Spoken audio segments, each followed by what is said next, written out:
Hi everyone, welcome to EduLife. Today we're going to be talking to Marc Motut about hiring practices with Edmonton Catholic Schools.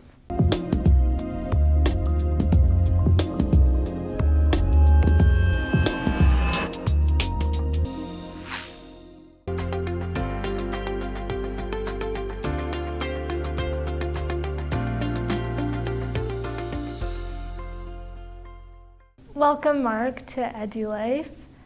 This is the show for the Faculty of Education for students to watch and get your advice and whatever else you need to tell them about applying.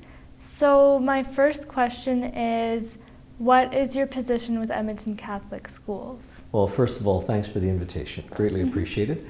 I'm the staffing manager with Edmonton Catholic Schools. I was a former principal and then moved into Human Resource Services to help facilitate the hiring and recruitment of teachers.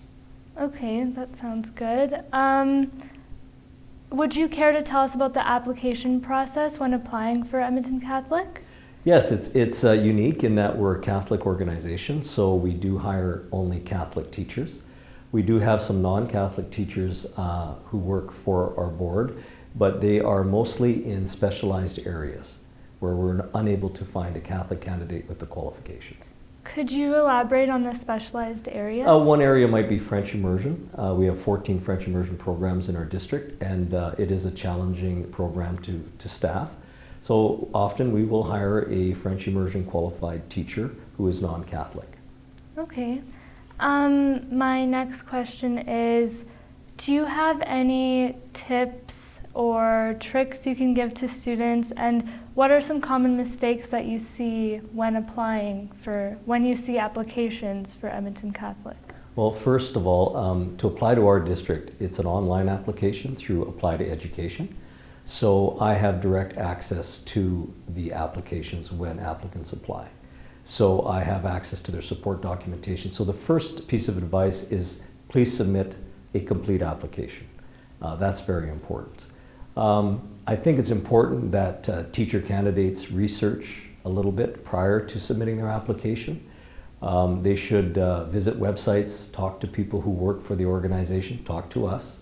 I think it's important that they understand some of the initiatives the district is promoting. They get to know our personality a little bit, and they develop perhaps a common language in preparation for the interview. So it's important that they do their research. The next step is we require a cover letter, and that cover letter should align with the research. And it should have a faith dimension because we're a Catholic organization, so we're looking for that in the cover letter. One of the do not do's is we often get cover letters addressed to a different board, and that tips us right away that the person applying hasn't done their research or their homework. So that's one of the tips that I would give a teacher candidate. The other one is in the resume. I think it's important that student teachers promote skills beyond the educational context. And what I mean by that is a lot of our student teachers may have been swimming instructors or coaches or camp instructors. These are indicators of excellent skills, and we know they're going to transfer into the teaching profession. So it's important to showcase those kinds of jobs or experiences in their resume. Another piece of advice is we need some essential documentation, and it's important that a police information check that's current be submitted, as well as a pastoral reference in the Catholic Board. That's an important and a condition of hire, so it's important to begin that process prior to applying, so that we do let candidates submit the documentation at a later date, but we know it's forthcoming. And of course, their application to Alberta Education. That's crucial because without being certified in Alberta, we can't put them in the classroom. So those are some of the key areas. We do have deadlines. We do communicate with our student teachers. I think it's important that student teachers, it's my understanding that the university requires them to select boards if they have a preference, and I'd encourage those who are wanting to teach in Edmonton Catholic to request that they get a Catholic placement either in their IFX or their AFX placement. I think that's important. They get to know our culture on a personal level, and they get to teach in our classrooms. So That's important to us as well. And I don't know if I mentioned this, but to respect the deadlines. We have deadlines. They need to be respected. We're a big organization. We receive hundreds and hundreds of applications. So if they want us to notice them and they want us to walk them through the process, we need them to listen carefully to our deadlines and to meet those deadlines. Do you think that volunteering outside of school looks good on an application when you receive it? Absolutely. Anytime we see an experience with children, it's an indicator that the person is dedicated to working with children, and that's what the teaching profession is all about. So we really look for those experiences, and we know that it only adds authority to their application. It really does. And does it mean everyone has to volunteer in schools? No. But any connection with children is a positive in an application. Okay, just one last thing. Do you have any final notes or comments that you'd like to give to future applicants? Well, I'd like just to say to the student teachers from the University of Alberta that they come to us with a lot of skills and a lot of confidence. I want them to be optimistic. We are hiring. We are placing teachers in positions daily. And if they have any questions, they can contact me directly or visit our website. Okay, well, thank you so much for being on our show. That's great news that you guys are hiring.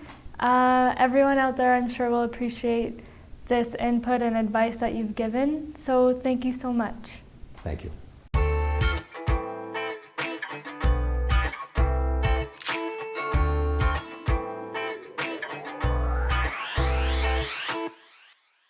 Hey everyone, this is Serena and I'm back in the ECHA building, but this time with exclusive interview with Dr. Catherine Field, and she's a professor of nutrition at the University of Alberta, and she's here actually to talk to us about child nutrition.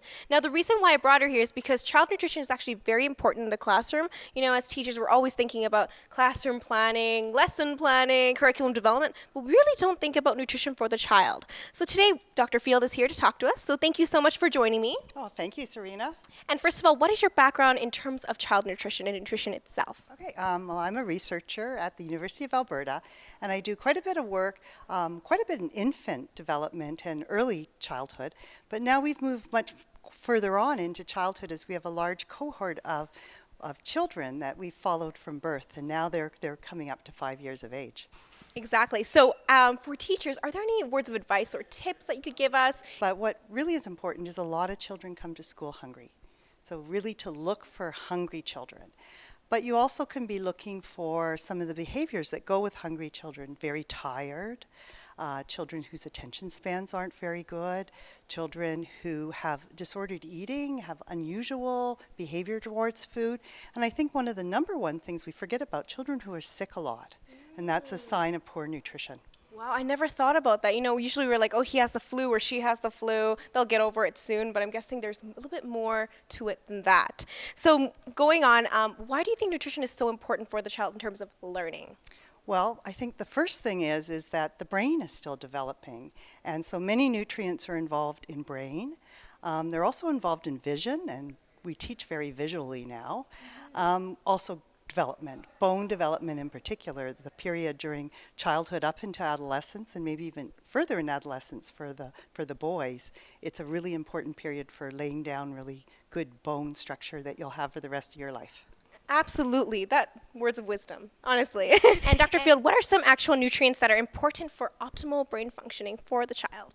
Well, if we think about the brain, there's a number of nutrients that when we have deficiencies or even insufficiencies, even a little bit lower than requirement, meeting the requirements, then we have to really think about it. And I think two of the big ones are iron and vitamin B12. And the main sources of those are actually in animal products in our diet. So children who may not be eating some of the really good sources of iron and B12. The omega-3 fatty acids, which are my favorite, are really important in the brain. In fact, it's one of the fatty acids or the fats in highest concentration in the brain and involved in brain function. Also in vision and important for the eyes. And if you can't see, you're not going to learn as well. I think the number one that's important, and this is with the kids who are skipping breakfast or not eating lunch, is that glucose. That the carbohydrates, they need that. The brain can't use any other nutrients but carbohydrates. And so if there's not enough, the brain doesn't get food and the brain doesn't work as well. Right, and going off of that, in terms of immune function and any nutrients with that, do you want to talk a little bit about that in terms of them getting sick all the time? I know when I was doing my practicum, there were so many kids that would always be sick and they'd miss school and I really didn't know what to do. But how could we boost their immune function a little bit in the class? Right, well, that's a good one to ask me since I am a nutritional immunologist. And children are in environments where they're very much exposed to infections because they're sharing things, they're passing pencils and crayons to each other, so that they're at high risk. And the immune system is very sensitive to nutrition. So some of the nutrients that are really important, I mean, first you have to have enough energy. So if you're not eating, you're already at risk. But specific nutrients such as omega-3 fatty acids, if you're not getting enough of those long-chained ones, the ones that like DHA, the ones that we find in fish sources, and in some of our functional foods now, that will really affect the immune system. As well, iron and zinc. And zinc's one we kind of forget about in the diet, and that has a really important function in immune function. In other parts of the world, vitamin A becomes very important. It's not as much a risk in North America because we do have a number of sources of that in our diet. Could you talk a little bit about vitamin D? I know it's winter, we don't get enough sunshine, it's cold outside. Do you want to talk a little bit about that? Okay, vitamin D, that, we live in Edmonton. It's dark, and when it's light, it's cold, and we cover ourselves up. So we don't make very much vitamin E here because our skin isn't exposed to the UV lights of the sun, so we need it in our diet. The major source in our diet, most reliable source, is in milk. It's added to milk, but it is in a few other foods now, and it's been fortified into orange juice and some other yogurts, etc. But vitamin D is important both for the immune system to function normally, and it plays such an important role in bone development. And so for children, having adequate vitamin D, if they don't, they may come down with more infections, and their bones won't optimally develop, and then as they get older, they'll be at risk for many of the bone diseases. Is there any last words that you'd add in terms of what you're teaching and your research background? Well, what I'd say is teachers play such an important role. Our educators are in contact with children. Us researchers, we're far away. People who know about nutrition never see children. Our experts, our dietitians and physicians who know nutrition don't see the children. So we really count on the classroom. And I think the most important thing is to identify if there's problems. And if there are problems, then think up ways that you might be able to get food to children, working with industry or with local producers, as well as food behavior is really important. And I maybe should have mentioned that this is a time when children are developing their lifetime food habits, and they need role models, and their teachers are role models. So you eat healthy, you teach them about healthy food, you incorporate it into your curriculum, you go for policy in your schools around vending machines and the availability of healthy food. And, finally is maybe you introduce children to food that they don't know about. Some of the fruits and vegetables that they may not be exposed to at home, or some of the types of activities, cultural foods that they don't get at home. And then they go home and they change their parents' habits. And they change what their parents buy in the grocery stores. They're one of the number one influences on children. And I think the final thing is maybe teach them some media competency, because they're being exposed to a lot of different advertising out there. Even though we have some rules around advertising to children, they're still exposed to it. They go on the computers, they see it, and teach them how to identify what is appropriate types of advertising and function, and what might be something that is advertising things that may not be appropriate. Well, thank you so much. I think I've learned so much, and I'm sure you have too. So sometimes when you're in the classroom and you see a kid that's sick, they might just not have eaten and just their immune function is low. So think twice before you think a kid is just distracting you in the class or not paying attention.